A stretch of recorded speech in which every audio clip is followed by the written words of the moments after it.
Bismillahirrahmanirrahim. Elhamdülillahi Rabbil alemin. Biz hali girgenimiz Recep ayıga göre biz adamlar birbirine kutlay ya da birbirine sahip şenyalar beri bulay etilneyen ibadatlar var ya da oraza var deb.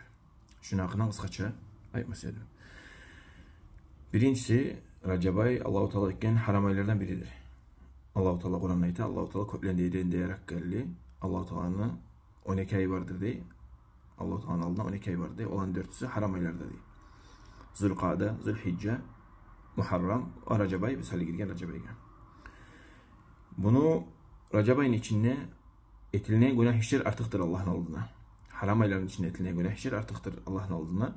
Allah-u Teala onu Kur'an'da ayta فَلَا تَظْلِمُوا فِيهِنَّ أَنْفُسَكُمْ. Siz özlerinizge zulmetmegiz, haksızlık etmegiz bu aylarda diye. Ayı bunda etilenen günah işler artıktır. Başka zamandan. Bu bir. İkincisi, bu ayda toxtaşkan ibadat, oraza olsun, namaz olsun, Peygamberden toxtaşık gelgen zat yok. Sallallahu aleyhi ve sellem. Peygamberden gelmeyen bir zatta bir hadiste yok. Toxtaşkan, şu ayda bir ayda ibadat var. Bu ikincisi. Üçüncüsü de kutlamaga, bu ayın başlanganını kutlap, Recep ayını kutlu olsun. Bu ay zatta yok şeriatta.